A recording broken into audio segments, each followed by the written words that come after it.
Bonjour, Boker Tov, Shavua Tov. Nous allons étudier aujourd'hui le Rishon, première montée de Parashat Kitetse, dans le cadre du Bet HaMidrash Hillel, Bet HaMidrash fondé à la mémoire du Rav Hillel Pevzner Zichrono Livracha. Notre étude commence au Perek Chaf Alev, 21e chapitre du livre de Devarim, Pasuk Yud, verset 10. Dans notre parasha, nous trouvons 74 mitzvot. Des mitzvot qui vont, une après les autres, parler de sujets très très différents. Et certains des commentateurs vont s'atteler à comprendre la suite logique qu'il y a dans les mitzvot. Dans notre première montée, nous allons voir trois dinim, trois sortes de lois. Les lois de la Isha Yefat Toar, qui est une non-juive qui a été prise comme captive et dont un des soldats veut pour femme. Nous allons voir le din du Bechor, de l'aîné, et nous allons voir le din du Ben Sorer ou Moré, du fils rebelle, et Rashi va nous expliquer quelle est la suite logique qu'il y a entre ces trois mitzvot. La Torah nous dit Pasuk Yud, ki tetse la milchama, lorsque tu sortiras à la guerre. Dans le mot tetse, ça veut dire qu'on sort en dehors de notre territoire pour faire la guerre, et donc ici la Torah veut nous parler de milchemet reshut.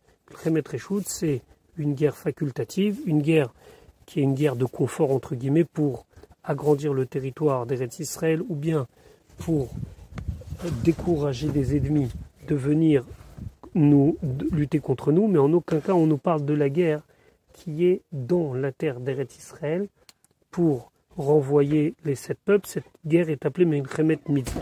Donc ici on parle d'une Milchemet Reshut, une guerre facultative entre guillemets, Al Oivecha, sur ton ennemi. Il faut plutôt expliquer contre ton ennemi. Unetano Hashem Elokecha, et Hashem, ton Dieu, va te donner Beyadecha dans ta main, c'est-à-dire que tu vas gagner la guerre, Veshavita Shivio, et tu vas prendre en prisonnier, en captivité, son captif. C'est-à-dire qu'on va réussir à faire des prises humaines au niveau de ce que l'on va récupérer de nos ennemis. Rashi nous dit Kitetse la milchama, bemilchemet hareshut akatuv medaber. Ici, on parle de la guerre facultative. Pourquoi? Parce que si on parlait de la guerre d'Eretz Israël, En Lomar, on ne peut pas dire Veshavita Shivio. Tu prendras des prisonniers. Sharek Varnemar, car on a déjà dit Lotechaye Koneshama, tu ne pourras pas laisser vivre qui que ce soit dans le cadre de cette guerre. On sait qu'il y a des différences entre Milchemet Mitzvah et Milchemet Reshut, et une des différences, c'est au niveau des prisonniers. Dans un cas, il peut y avoir des prisonniers, dans un autre cas, il ne peut pas y avoir des prisonniers. Donc si on parle de prisonniers, c'est qu'on parle de Milchemet Reshut.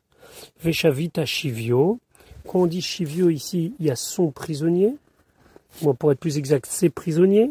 Les rabot Kenaanim chez Betocha, c'est pour inclure que dans le cas où je suis parti en guerre Reshut, en guerre facultative, et parmi les prisonniers, j'ai trouvé des Kenaanim.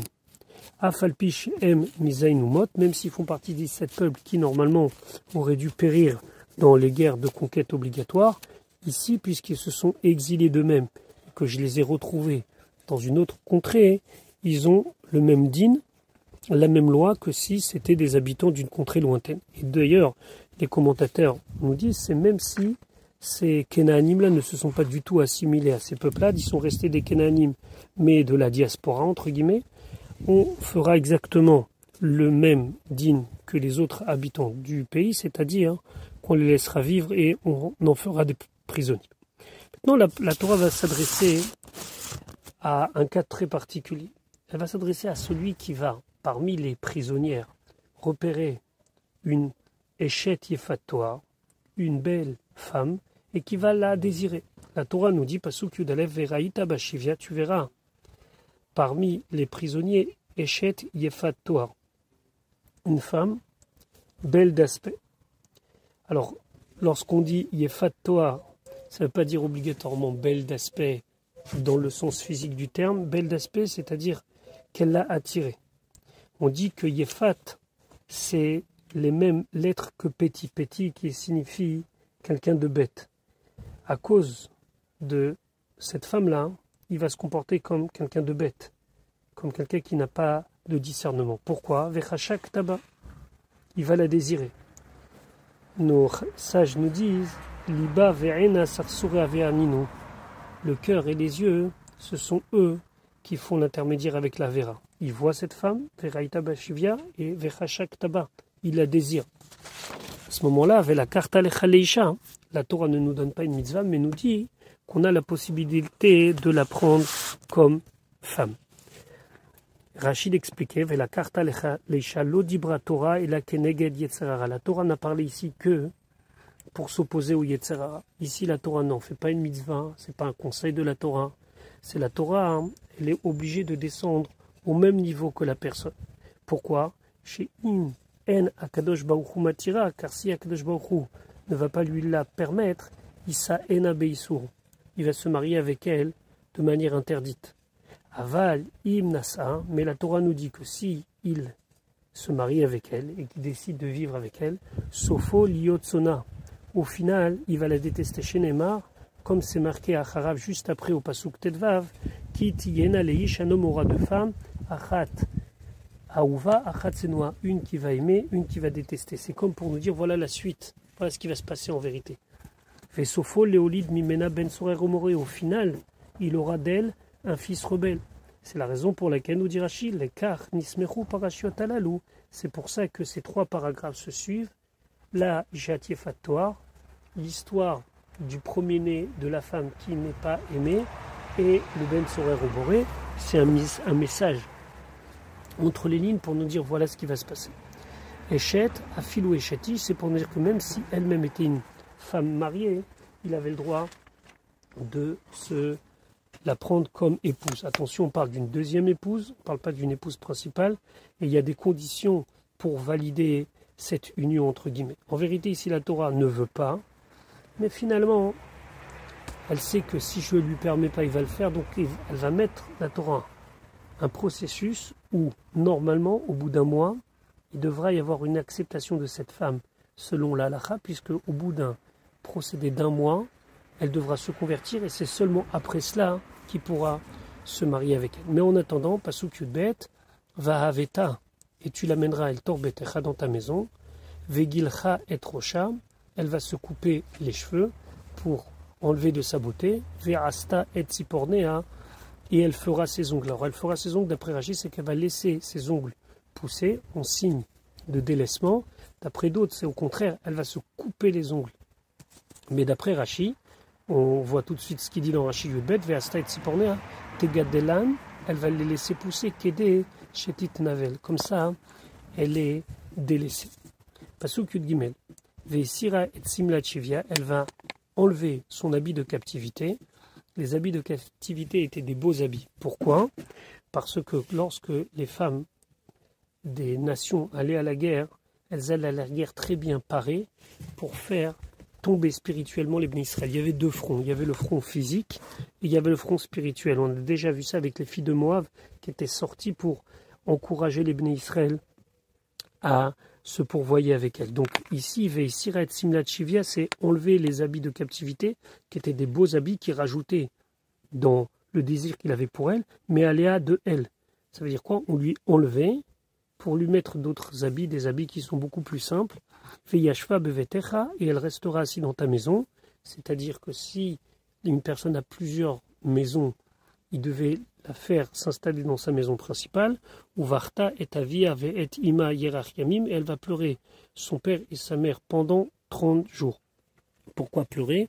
Parce que ici, on veut nous montrer à combien elle doit être délaissée et presque repoussante aux yeux de cet homme-là. Ve'acharkar, et après seulement, Ve'acharken, pardon, et après seulement Tavo et Léa, il va venir vers elle, ou vers Alta, et donc il va pouvoir avoir une vie maritale.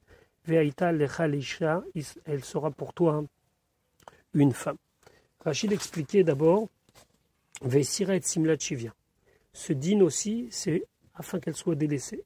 Les filles chez Emnaïm, parce que les habits de captivité étaient de beaux habits. Chez Agoïm, parce que les nations, Benoté, Mitkachetot, Bamilchama, leurs filles s'apprêtent pour aller en guerre, Bishvil, les Aznot, Acherim, pour se pourvoyer avec d'autres personnes, Imaem avec eux, et donc les faire tomber du côté spirituel. Veyashva bevetecha, elle va s'installer dans ta maison, même si on a déjà dit dans le Pasuk Yudbet, pardon, va veta el tor betecha, tu l'amèneras chez toi à la maison. Ici, Babait Shemishtameshbo, pas seulement dans ta maison, à l'endroit où tu es le plus, ta résidence principale. Bevetecha, c'est dans ta maison. Ça veut dire qu'elle est soit là, Nichnas venit kalba, lorsque tu rentres, tu la vois. Yotse venit kalba, lorsque tu sors, tu la vois. Roé befriata, tu la vois en train de pleurer. Roé benivula, tu vois comment elle est délaissée. Kede chez Titgane alav, afin qu'au final, elle va être pas agréable à ses yeux. Uvarta et avia, kolkach lama. Pourquoi pleurer? Est-ce qu'on a besoin que par respect de ses parents qui sont des idolâtres, elle pleure? Non. Ici, c'est encore une raison qu'aider afin, Chété bat Israël smecha, que la fille d'Israël soit smecha, on parle de sa première épouse, Fezoa Tseva, et cette deuxième épouse qui s'apprête à prendre, qui fit parmi tes nations, elle soit triste. Bat Israël mit kachetet, la fille d'Israël, sa première épouse, elle se préparait, elle se mettait des bijoux, Vezo mitnavelet, et elle va être délaissée. Donc ici on voit que d'après Rashi, la raison de ses pleurs, c'est pour encore une fois diminuer cet attrait qu'il avait pour elle. Et ça a duré un mois. C'est seulement à la fin de ce mois-là qu'il a le droit de vivre avec elle de manière autorisée maritalement. Et bien sûr, le Ramban de préciser qu'il fallait d'abord qu'elle passe par un processus de guéroute, de conversion, et seulement après, ils pouvaient vivre ensemble. Alors, cette conversion est différente de toutes les conversions qu'on connaît. Normalement, une conversion, c'est pour la Torah. Ici, c'est une conversion uniquement pour pouvoir vivre ensemble. La Torah l'a permis parce que de toute façon, c'était comme prévu qu'il allait mal se comporter avec. Donc, pour comprendre bien, le Rambam, Maïmonide nous dit la chose suivante. Si elle accepte de se convertir directement, c'est-à-dire qu'au début du processus, c'est pas un processus où elle se convertit pour l'homme, mais c'est pour la Torah, alors là, il n'y a pas de problème. Dès le début, elle se convertit, elle se trompe au mikvé et elle est guère parmi tous les guéris, mais elle est convertie parmi tous les convertis. Elle ne veut pas se convertir, alors on peut aller jusqu'à une période de 1 an. Si au bout d'1 an, elle ne veut pas, elle a 2 choix. Ou bien elle quitte, ou bien elle reçoit sur elle de respecter les Sheva Mitzvot Bene Noach, et à ce moment-là, elle est ger toshav, c'est-à-dire qu'elle est une conversion pour pouvoir habiter au sein des Bnei Israël, qui n'est pas un engagement total sur Torah Mitzvot. L'Oratza ne veut pas, alors à ce moment-là, elle a le digne d'une femme non juive qui habite la terre d'Eretz Israël et qui suit la Avodah Zara, et donc elle sera condamnée à la peine capitale. Pasuk Yudalet Vehaya, ce sera Imlo Chafatz Taba, si tu ne la désires plus. Encore une fois, c'est un signe qu'au final, cette union ne peut pas rester longtemps car elle n'est pas sur des bases saines. Veshilachta le nafsha, tu pourras la renvoyer selon ce qu'elle désire. Ou machor lotim kerena bakasef, la vendre, tu ne pourras pas la vendre. Lotita merba, tu ne pourras pas l'utiliser comme servante ou autre. Tachat asher inita, la raison c'est après que tu lui aies fait tellement de peine et que tu l'aies utilisé entre guillemets, tu ne pourras pas en faire ce que tu veux. Veaya imlo chafatz taba katuv mefasercha, le pasouk t'annonce, voilà ce qui va se passer. Chez Sofercha les senota, au final, tu vas la détester et tu ne la voudras pas comme femme. Lotita merba, tu ne pourras pas t'en servir si tu ne veux pas être avec elle comme mari et femme. Lotishta meshba, tu ne pourras pas l'utiliser comme une servante. Maintenant, Rashi s'intéresse à l'étymologie du mot titamer. Titamer, ça veut dire utilisation. Bilshon parsi korim leavdout.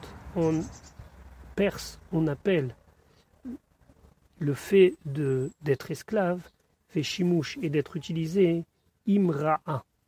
Imra, donc l'otitamer, c'est cette origine. Alors attention, les commentateurs de Rashi disent, il ne faut pas confondre.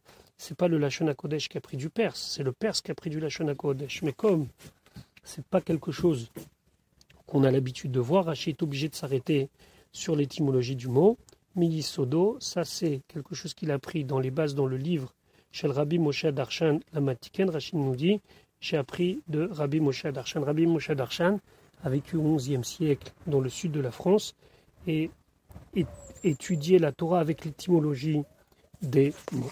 Donc voilà pour le din de la femme Eshet Yefatoire, cette femme non juive qui a attiré l'homme et qui, par ce processus-là, va tout doucement rentrer comme femme ou bien non, selon est-ce que le processus sera respecté ou pas. Mais au final, la Torah dit que même si le processus sera respecté, ce n'est pas des bases saines et qu'il y a de fortes chances qu'au final, ce couple ne puisse pas continuer. Le deuxième sujet évoqué dans notre montée, c'est le sujet de l'héritage du Bechor, l'héritage du premier-né. Qu'est-ce qu'un premier-né? Alors on a deux manières de voir le premier-né. Ou c'est le premier-né par rapport à sa mère, c'est le premier enfant, garçon, que sa mère a donné naissance, ou bien c'est le premier-né par rapport à son père, c'est le premier garçon de la lignée du père. Pour les lois du Pidyon Haben, c'est-à-dire du rachat du premier-né, on va regarder est-ce que c'est le premier-né par rapport à sa mère ou pas. Kadesh likol bechor, peter likol rechem. Comme ça, la Torah dit dans Parashat Bo. Concernant la Yerusha, l'héritage, on regardera est-ce que c'est le premier-né du père. Et ici, la Torah nous raconte l'histoire d'un homme qui avait deux femmes. Pasuk Tedvav. Kitiyena leish, lorsqu'un homme aura chété Nashim, deux femmes. Achat Aouva, une qui était aimée par lui, Ve'achat Senoua, et une qui était détestée. Quand on dit détestée, c'est pas obligatoirement une haine, mais simplement qu'il l'aimait moins que la première. Ve'yal Doulo Vanim, et ils lui ont donné naissance, ces deux femmes, des garçons. Aouva, Ve'asenoua, celle qui était aimée, celle qui était détestée, moins aimée. Ve'aya Haben Abechor, et sera le premier fils du père, c'est-à-dire l'aîné, la Sénia. C'était de celle qu'il aimait moins. C'est-à-dire qu'il est devenu premier papa par la naissance du fils de celle qu'il aimait moins. Ça nous rappelle un petit peu l'histoire de Rachel et de Léa, où là-bas, le terme sénois aussi est employé concernant Léa, ce qui ne signifie pas que Yaakov détestait Léa, mais qu'il l'aimait moins que Rachel. Le Rachaim Akadosh qui dit qui Hachem ir'e l'enish berelev. Parce que Dieu, il voit quand quelqu'un il est cassé, quand il est brisé. Et donc cette femme-là, qui était la numéro 2, l'outsider, c'est elle qui va le rendre père. Donc elle a une place particulière. Maintenant, lui, Pasuk Tetzain, Vehaya beyom anchilo et banav, ce sera le jour où il voudra faire hériter à ses enfants, c'est-à-dire proche de sa mort, il va dire ses dernières volontés. Lui, qu'est-ce qu'il veut? Et à Yelo, que tout ce qu'il a comme bien, il va les distribuer. Et à ce moment-là, Lo Yuchal Levaker et Ben Aouva, il ne pourra pas donner de l'importance au fils de celle qu'il aime plus, le rendre Bechor. Levaker ici, ça veut dire donner de l'importance, le faire Bechor, Al Pene, sur la face, c'est-à-dire à la place Ben Hasenoua, du fils de celle qui est moins aimée, à Bechor, qui lui, il est réellement le Bechor. C'est-à-dire que par rapport à la Yerusha, par rapport à l'héritage, le Bechor reste le Bechor. Et le premier-né, c'est celui de la Sénoua, de celle qui n'est pas aimée.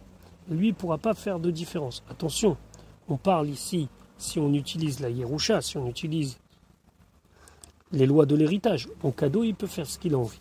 Seulement, les Chachamim nous disent qu'il faut faire attention lorsque quelqu'un va partager ses biens entre ses enfants, d'être sage et de ne pas faire des différences.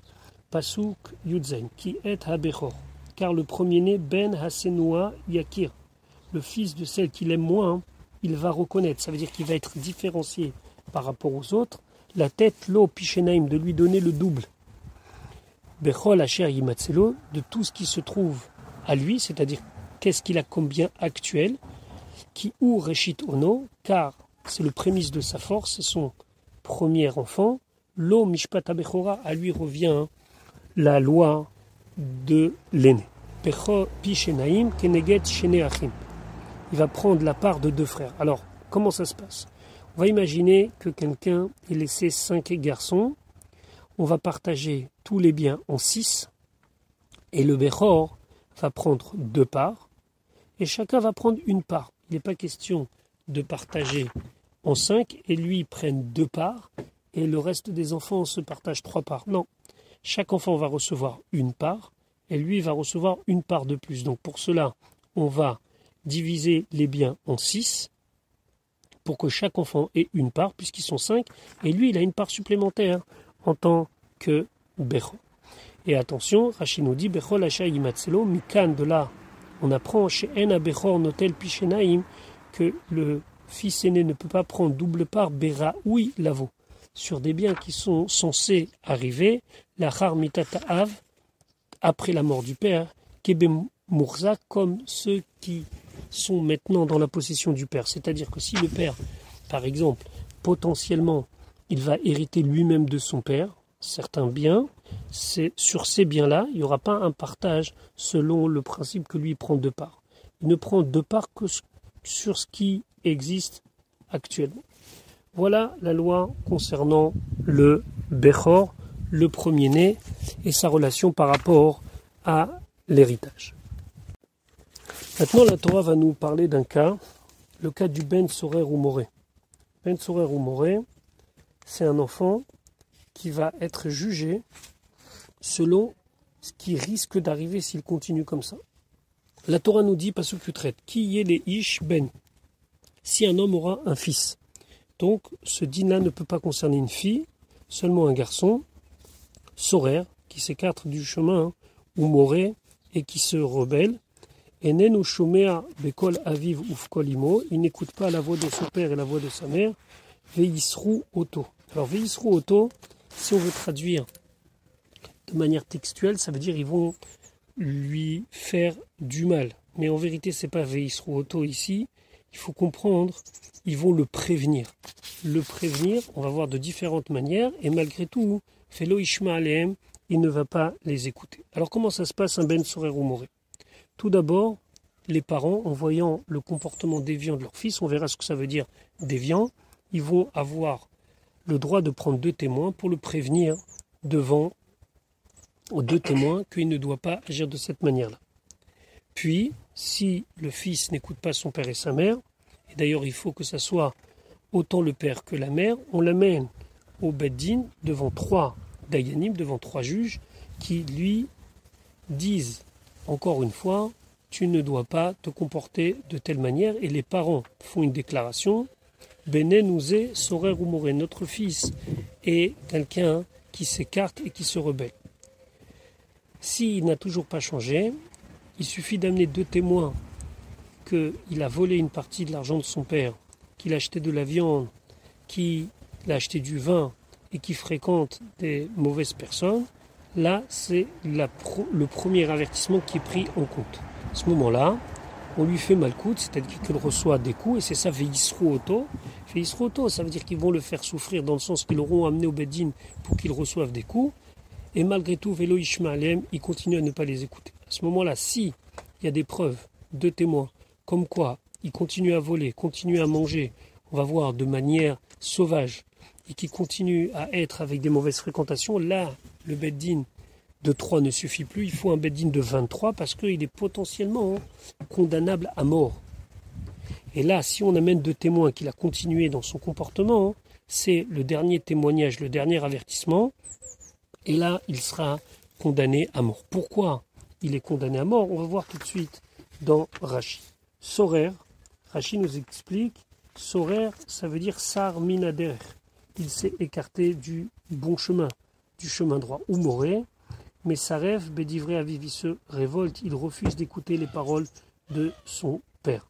Lachon Mamrim, comme c'est marqué Mamrim, vous êtes des rebelles.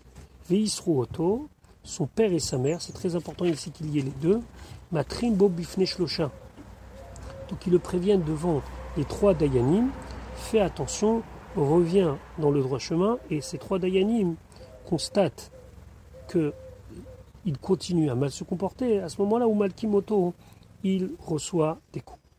Rashi d'expliquer Ben Sorer ou Moré et no Chayav, le Ben Sorer ou Moré ne sera coupable que dans les conditions suivantes. Hachi Gnov, jusqu'à qu'il ait volé son père, et qu'il ait acheté avec cet argent de la viande et du vin.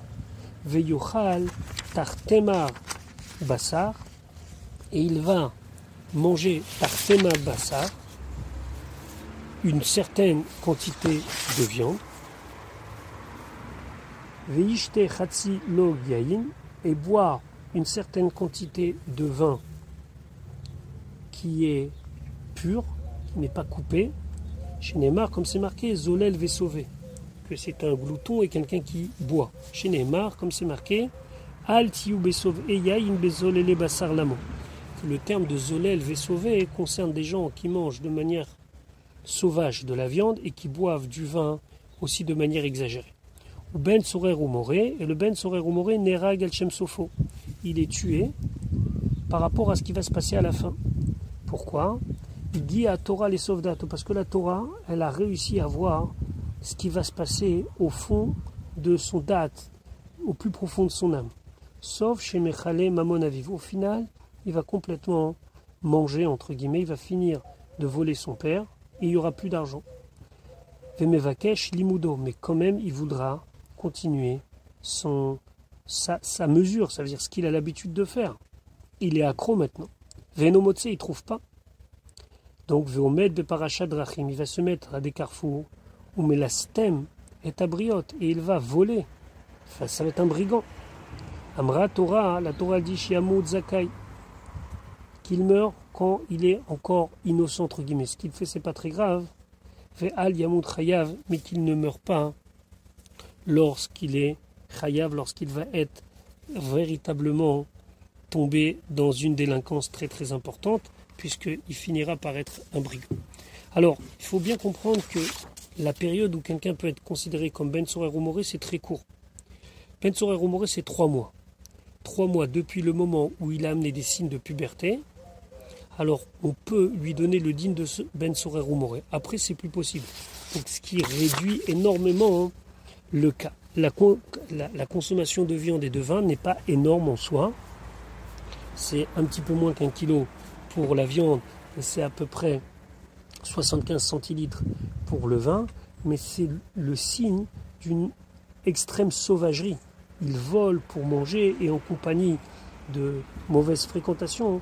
Donc c'est ce qui justifie le fait qu'on va le juger al-shem sofo sur ce qu'il va faire à la fin.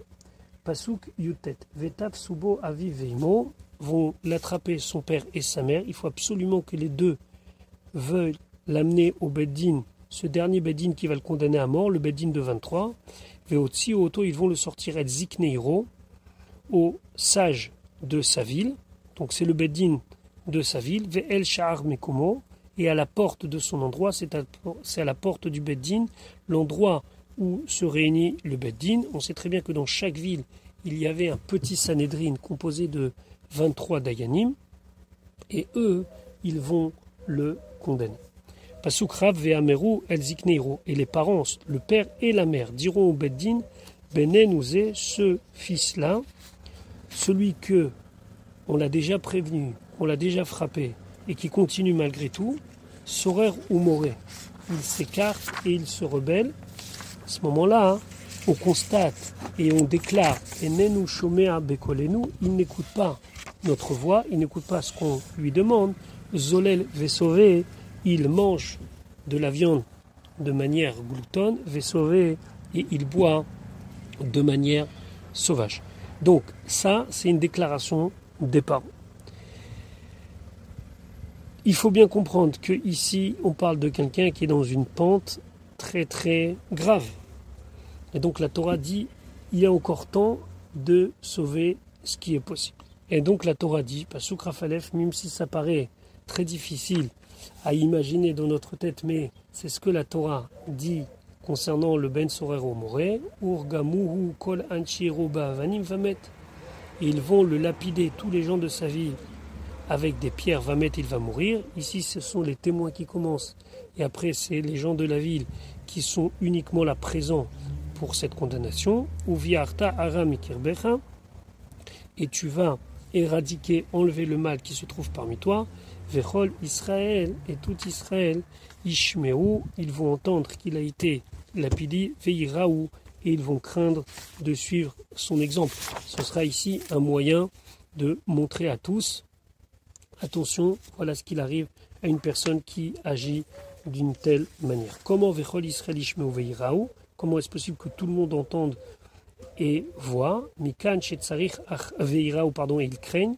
Mikan shetzarich achaza beveddin, il faut que l'on déclare au beddin dans chaque ville, ploni niskal, un tel a été lapidé al shaya ben sorer ou moré parce qu'il était un ben sorer ou moré. Il doit servir d'exemple. Sa mort ne doit pas rester simplement une mort de vengeance entre guillemets pour un enfant qui n'écoute pas ses parents, mais ça doit être un exemple pour dire attention, la personne qui agit de telle manière va très mal finir. Est-ce qu'il y a eu un cas de Ben Sorer ou Moré dans la Torah? Oui. Est-ce que concrètement ce cas a été appliqué? C'est une grande question. Certains Chachamim disent que c'est un cas théorique juste pour nous dire faites attention à vos enfants. D'autres disent que c'est possible.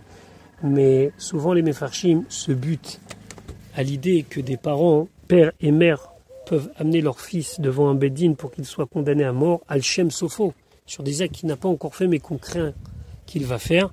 Donc ça restera quelque chose qui va nous enseigner qu'il faut faire très très attention à l'éducation de nos enfants. Et lorsqu'il y a des signes qui peuvent être des signes inquiétants, il faut prendre des décisions des fois douloureuses pour les remettre sur le droit chemin, mais chas shalom, pas jusqu'à cet extrême-là, mais c'est un cas qui peut rester un cas théorique, mais un cas qui doit servir d'exemple. Je vous souhaite une bonne journée. Be'ezrat Hashem, à demain pour la suite de notre étude.